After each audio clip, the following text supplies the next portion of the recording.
con la idea de lo que pusieron Malala y Alicia. En realidad, si tuviese que definir, diríamos que nacimos como una pregunta, ¿no? Es decir, ¿y a quién le preguntábamos? Le preguntábamos a la propia estructura a la que pertenecíamos. Es decir, ¿qué se trataba? ¿Qué era la pregunta? Y esto me hace acordar una frase también, que creo que de un novelista, de un escritor, que dijo, en realidad las preguntas son como una especie de cuchillo que rasga y que rompe el lienzo de la decoración. Es decir, había como una estructura de poder judicial allá instalada, y en realidad pensamos que había llegado el tiempo y el momento de empezar a discutir qué modelo de poder judicial queremos. Porque hay un tema, no es casual que hayamos nacido nosotros, ni tampoco esa estructura a la que tanto criticamos del Poder Judicial es producto simplemente porque a alguien se le ocurrió diseñarlo de ese modo. Hay toda una estrategia en ese diseño. La estrategia es ponerlo de espaldas a la sociedad. Cumple un rol y una función ese Poder Judicial. Esos privilegios de que hablaba Alicia no es solamente hacia adentro, es hacia afuera también. Porque en realidad lo que hacen es trabajar son funcionales a un modelo de sociedad. Un modelo de sociedad donde hay sectores dominantes y sectores dominados, opresores y oprimidos. Ese Poder Judicial al que yo critico casi diría desde afuera, pero pertenezco a la propia estructura. Mi historia aquí, digamos, como operador judicial, tiene que ver básicamente con que yo fui fiscal en mi provincia, en el Chaco, y vine a Buenos Aires a hacerme cargo de una estructura que tiene que ver con los crímenes de la dictadura. Y confieso que quizás ha sido el escenario más complicado para la propia estructura del Poder Judicial. Lo puso a prueba, le generó tensiones profundas hacia adentro del Poder Judicial por una razón muy simple.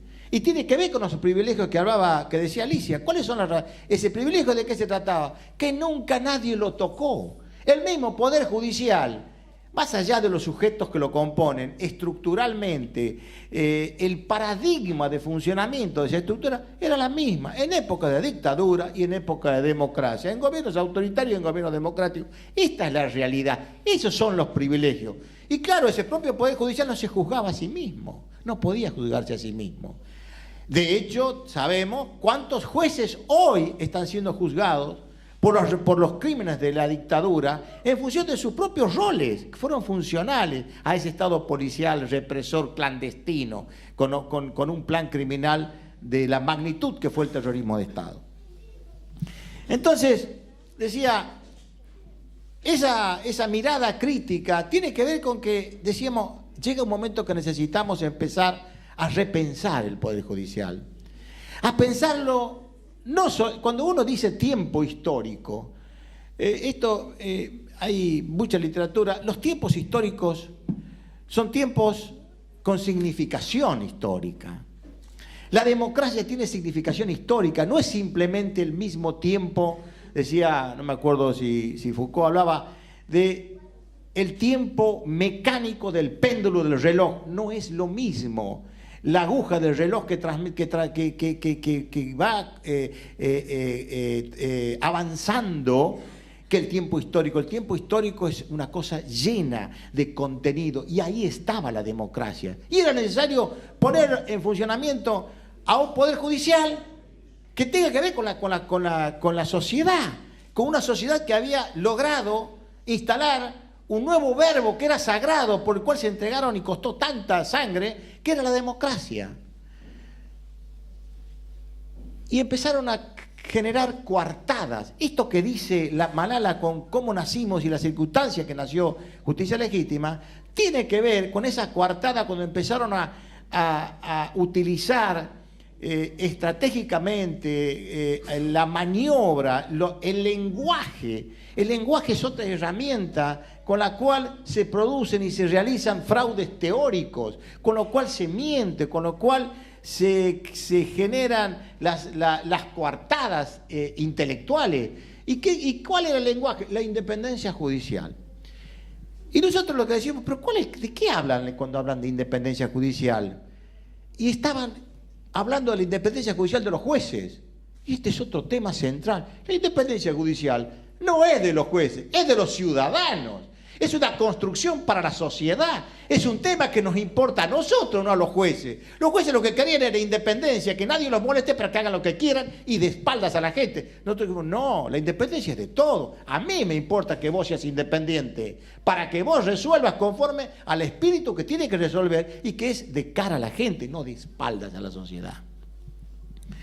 Y ahí empezó el nacimiento y la demonización que nos hicieron. Claro, estábamos alborotando el gallinero, no estábamos simplemente produciendo una estructura para disputar espacios de poder hegemónico hacia adentro de la propia estructura del Poder Judicial, una expresión más del corporativismo que lo cruza. No, estábamos proponiendo una discusión profunda, con bases profundas y desde los cimientos mismos. Estábamos diciendo, señores, hay que empezar a discutir un nuevo modelo, un nuevo juez, un nuevo modelo de juez y un poder judicial que mire a la gente.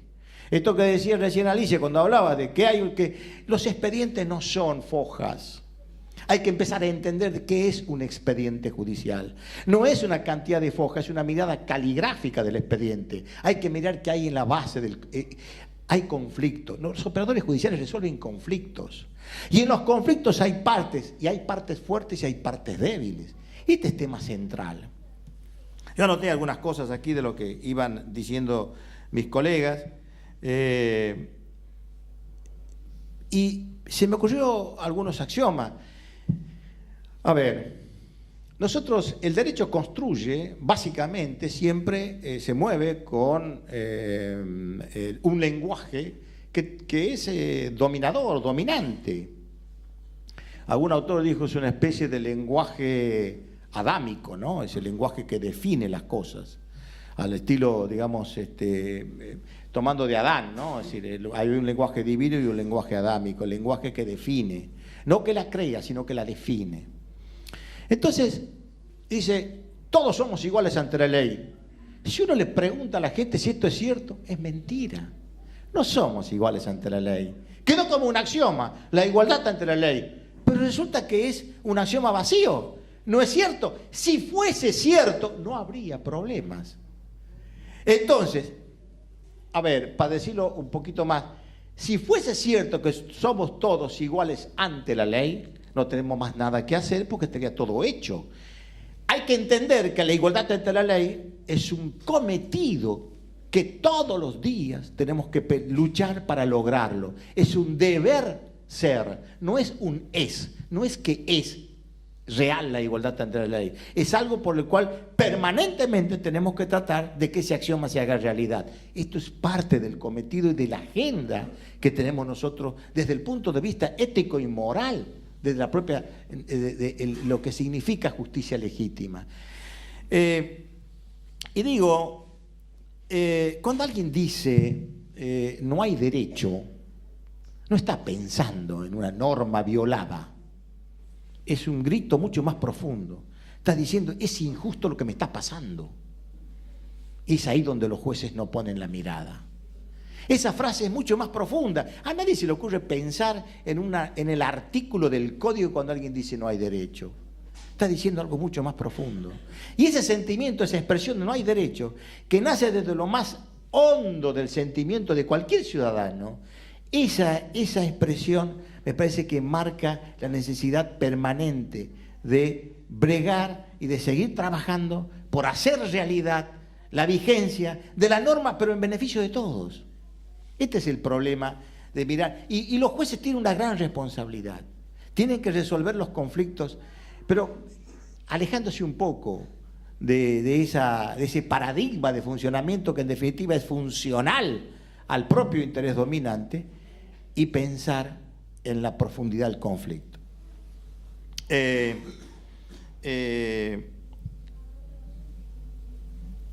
Yo decía recién Alicia de la soledad, ¿no? Y a mí me hizo ruido esto de si somos solos. Termino.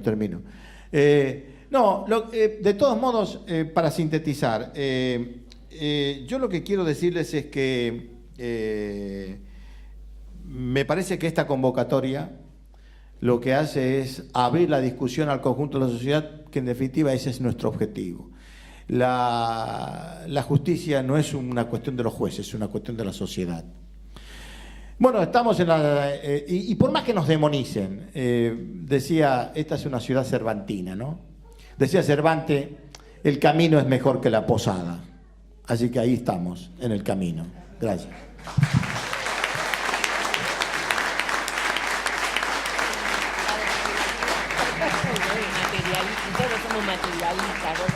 Jorge les puede recitar la Ilíada casi de memoria, les digo.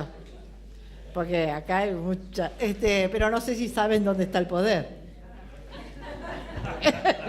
No sé si vieron cómo es la historia. Él finalmente fiscal, acá las juezas somos nosotras.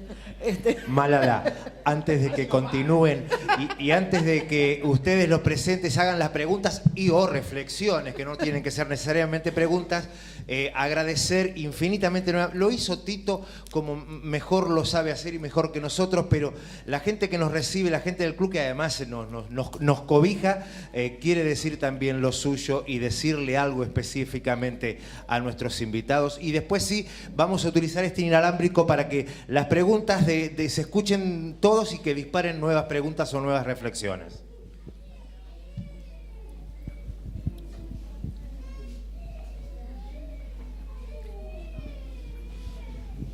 Bueno, muchísimas gracias. Buenas noches. Obviamente hablo como institución, hablo en nombre del Club San José, pertenezco a la institución. Acá, como dijeron ustedes, tampoco importa el nombre, no buscamos el bronce, sino simplemente que el club mejore y obviamente dar nuestro aporte. Somos un granito de arena en el barrio Villa Fidelidad, como dijo la señora. Lo nuestro es cumplir lo que nuestro estatuto dijo, ser un club social y deportivo. Obviamente en lo social intentamos hacer lo que más podemos, en lo deportivo también intentamos hacer lo que más podemos. Así que simplemente agradecerlos que nos hayan tenido en cuenta, que hayan utilizado nuestra institución